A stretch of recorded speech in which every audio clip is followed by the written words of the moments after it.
Estou começando mais uma gravação para o canal MacTube, eu, o irmão Cícero Celestiano. Vou começar hoje com uma reflexão do Evangelho segundo escreveu Lucas, capítulo 5. Temos uma passagem maravilhosa, por que não dizer a pesca maravilhosa? Diz assim um texto. Certo dia, Jesus estava perto do lago de Genezaré e uma multidão o comprimia de todos os lados para ouvir a palavra de Deus. Viu à beira do lago 2 barcos parados, pelo que os pescadores haviam deixado e estavam lavando as redes. E entrou num dos barcos, o que pertencia a Simão, e pediu-lhe que o afastasse um pouco da praia. Então sentou-se e do barco ensinava a multidão. Tendo acabado de falar, disse a Simão: lança-te ao mar alto, vá para onde as águas são profundas, e a todos lancem as redes. Quando fizeram, pegaram tal quantidade de peixes. Diz o texto, que já não podiam mais sustentar as redes e chamaram os barcos circunvizinhos. Tem uma passagem que chama a atenção para a minha leitura, chama-se A Pesca Maravilhosa. É nesta passagem que nós tiramos lições maravilhosas para a nossa vida.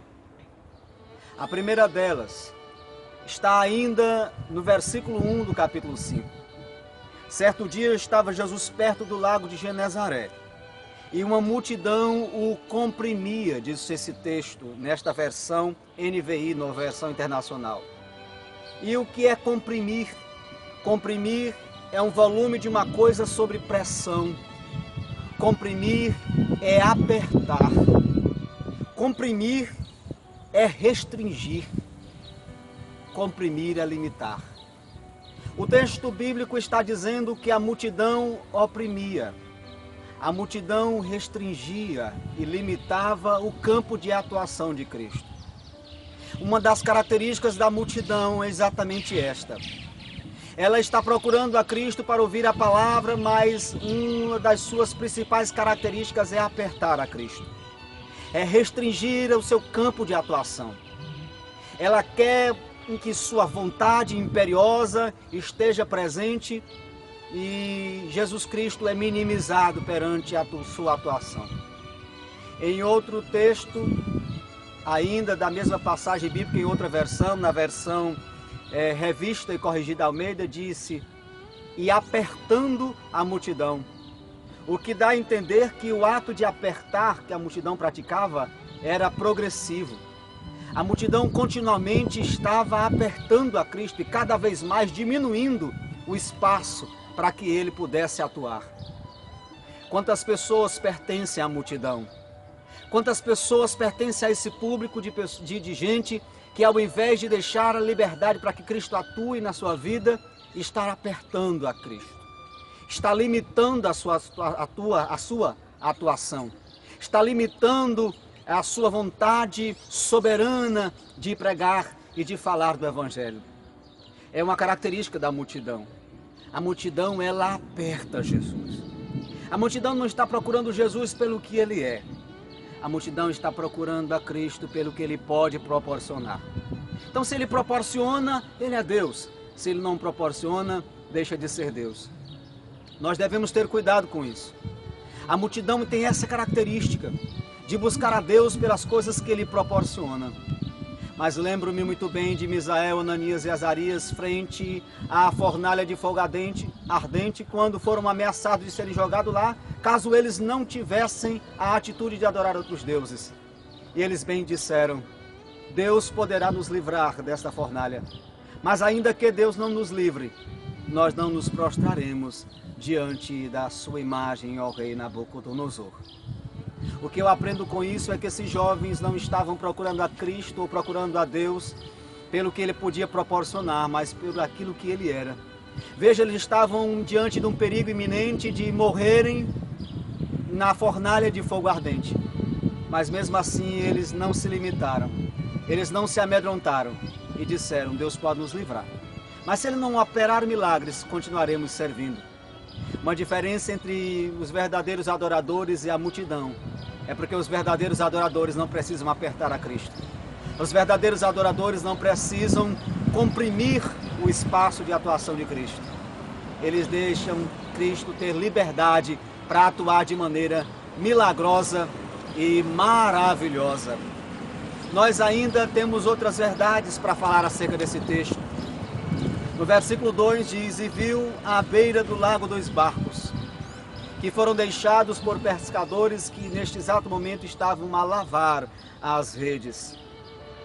Uma coisa que me chama a atenção agora é exatamente isso.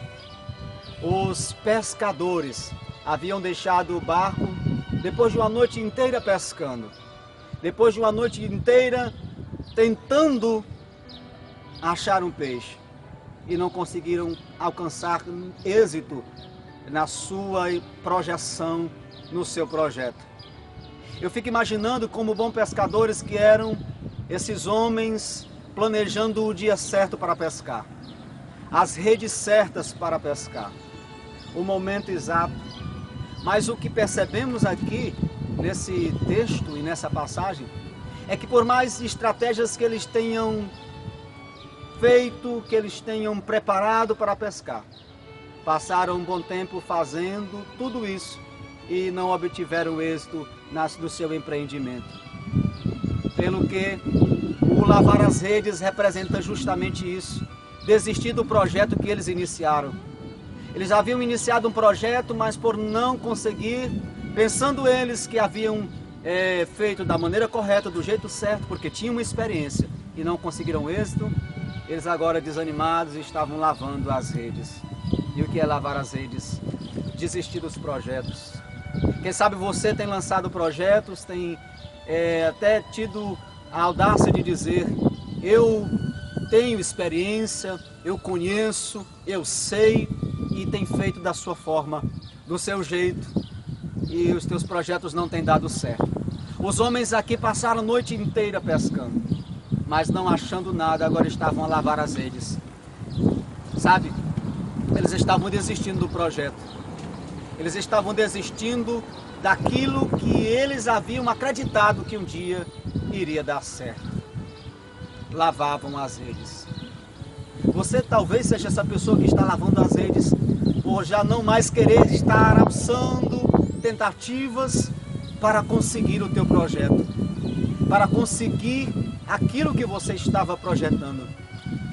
E o desânimo vem de forma imperiosa dentro do teu ser. Mas sabe, quem sabe as tuas prioridades tenham sido outras coisas e quaisquer outras coisas que não Cristo, que não Deus. E Ele agora quer um relacionamento mais pessoal contigo. Tanto é que Jesus agora sai do meio da multidão e diz: eu posso pegar o barco de vocês?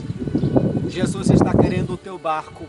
Jesus está querendo a tua vida para atuar. E olha que coisa interessante, eu chamo a atenção para o texto quando ele diz: e Jesus pediu para Pedro afastar-se um pouco da terra. Talvez por metafórica que seja esta passagem agora para nossas vidas, não tenha sido descortinado para você o entendimento dela de maneira muito próxima da tua realidade, mas eu quero agora falar disso. Se nós queremos vivenciar milagres de Deus, é necessário que apartemo-nos um pouco da terra. É necessário nos afastar da terra, do lugar onde nós estamos lavando as redes, do lugar onde nós projetamos coisas meramente humanas. É necessário nós nos afastarmos de influências satânicas, de influências de amizades que não corroboram para que o nosso projeto seja alicerçado. É necessário nos afastarmos um pouco da terra, nos achegarmos mais a Deus. Jesus entra no barco de Pedro e diz: Pedro, afaste-se um pouco da terra.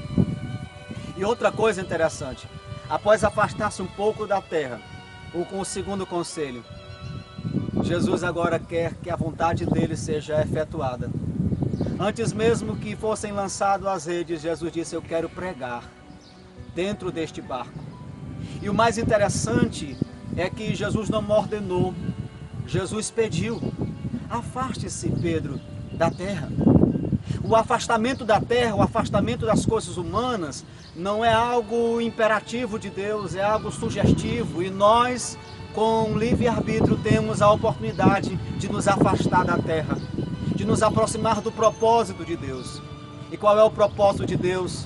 O propósito de Deus é que nós, tão logo nos afastemos das coisas humanas e nos aproximemos das coisas de Deus. Ele quer que a nossa vontade seja minimizada e a dele seja de forma grandiosa feita em nosso meio. Ele utilizou do barco e agora está pregando à multidão. Antes de mesmo você orar, Senhor, seja feita a minha vontade, lembre do Pai Nosso, que seja feita a tua vontade. Afaste-se um pouco da terra e faça a vontade de Cristo. Faça a vontade de Deus prevalecer. Depois, o que Deus quer? Depois de termos feito a vontade de Deus, atentado-nos para o projeto dele, ele agora diz: afaste-se um pouco mais da terra. Afaste-se um pouco mais daquilo que está te separando da minha visão, daquilo que está te separando dos meus propósitos. E ele disse: lança-te ao mar alto. E o que ele quer dizer com isso? Distancie-se mais ainda da terra. Saia de perto da multidão, da característica de multidão que aperta e que oprime. Eu quero que você tenha experiência comigo no largo, no profundo, no lugar onde muita gente não pode ir. É lá onde Deus quer ter um encontro com você, no ponto que não é comum.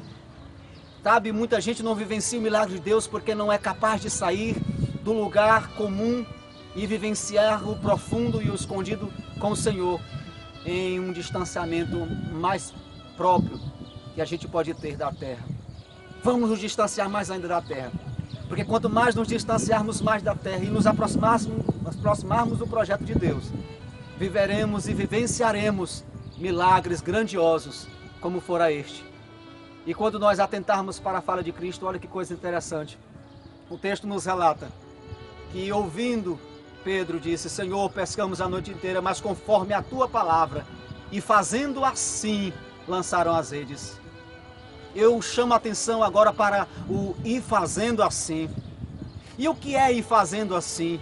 Fazendo assim é um processo de consonância, de conformidade. Quer dizer que ele fez semelhante à orientação de Deus. Muitos projetos não estão dando certo porque não está acontecendo o ir fazendo assim.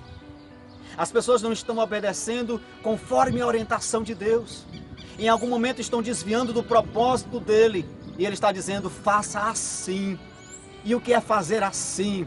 É cumprir o propósito de Deus e a orientação de Deus em toda a completude dela. Deus quer que nós façamos conforme ele está falando, conforme a sua palavra. E fazendo assim. Fazendo assim, os discípulos puderam lançar redes. Quando nós fazemos a vontade de Deus conforme a sua orientação, não fugindo nem um pouco para a direita ou para a esquerda, nós vivenciaremos milagres. E mais ainda, aquilo que nós vivenciaremos de milagre, alcançarão outras pessoas. Disse a Bíblia que eles lançaram redes, colheram numerosa quantidade de peixes que quase iam a pique. Foi necessário eles convidarem outros barcos para também vivenciarem o milagre de Deus. Quando você se afastar da terra, ouvir a vontade de Deus, em obediência à fala dele, fazer conforme o que ele está orientando, viverás milagres tais que outras vidas serão impactadas, outros barcos, outras famílias serão abençoadas grandemente por tua prática nesse evangelho. Que Deus nos abençoe, curta, medite nessa palavra e eu convido a você a compartilhar essa mensagem com outra pessoa e que ela também possa se afastar um pouco da terra, se achegar-se mais a Deus, porque essa é a vontade de Deus. Que nós não pereçamos, mas que venhamos ao pleno conhecimento da verdade. Que Deus nos abençoe, em nome de Jesus. Amém. Graças a Deus.